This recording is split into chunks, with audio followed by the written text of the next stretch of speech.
Motivation and exercise. This can be a tough one. Let's start with two questions. The first one, why do we often know what to do, but we don't always do it?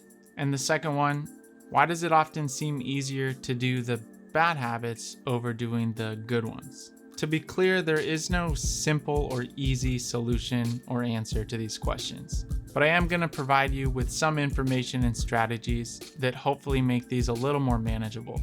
If you think about those questions, they kind of ask the same thing, which is, why can it be so hard to maintain motivation? Let's look at good and bad habits. I put them in quotes because nothing is always good or bad, but you get the idea. So you might easily fall into those bad habits because they give you an instant reward, but delayed negative consequences. Where good habits often require some work up front, but they have delayed benefits, rewards, or positive consequences. Here's an example. Let's say you're making a decision about whether to eat some donuts or maybe skip a workout. If you choose to eat the donuts or skip the workout, you get an instant reward.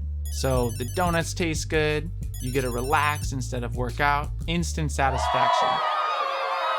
But the negative consequences of making those choices and turning them into habits come over time. So maybe you gain some weight or have some physical health issues due to lots of donuts or inactivity.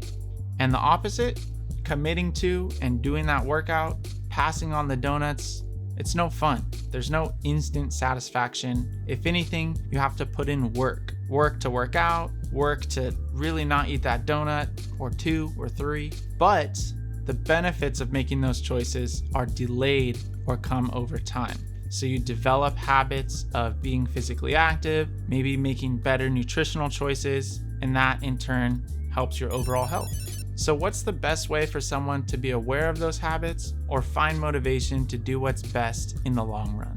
You really should know the difference between intrinsic and extrinsic motivation. Intrinsic motivation is driven from the behavior or the activity itself. It's fun, it's enjoyable, it's a good challenge, maybe you find it interesting, you just want to do it. Where extrinsic motivation is driven by an external or outside reward. Maybe it's a trophy, money, praise, or recognition, something you're trying to get out of it. So to answer that question, for long-term growth and positive habits, you're more likely to stay on track if you're intrinsically motivated. Here's a comparison. Person 1 thinks, I have to work out so that I can lose weight, look better, become more attractive. They are extrinsically motivated to change their body and look a certain way. Person 2 wants to work out because they enjoy the challenge and they know that it makes their mind and body feel better afterwards. They are intrinsically motivated because it's a challenge and it makes them feel better overall. So while of course there's certain people and certain times where we may be really motivated by an external reward, and that's fine. But you might also find the opposite true in that you may get more results when you're less focused on the outcome. So you really need to find what balance works best for you. How about some specific strategies for motivation for physical activity? 1, start small. What I mean by this is don't force yourself to do hours and hours of something that you hate. Start small, start easy, and start with something that you actually enjoy so you're more likely to continue that habit. 2, check your self-talk. A lot of people don't even realize how often they tell themselves, I can't, in their head. Change how you talk to yourself and see how it impacts your actions. 3, make a schedule. You're much more likely to commit to something if it's written down and you've already committed on paper. So start small, tell yourself you can, and make a schedule that you can actually follow. And lastly, use support. Friends, family, communities, all of these resources can help to keep you on track, stay motivated, and reach the goals that you set for yourself. The last thing I wanted to stress is what physical activity itself can actually do for your brain.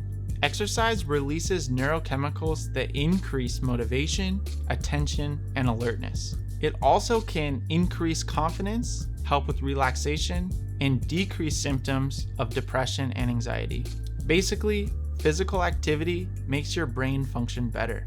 You might start to realize how this can turn into a positive cycle. So go do something active or physical that you know you enjoy. And if you don't know what you enjoy, look for it. Try things out and find something. You'll thank yourself later. Keep it straight up.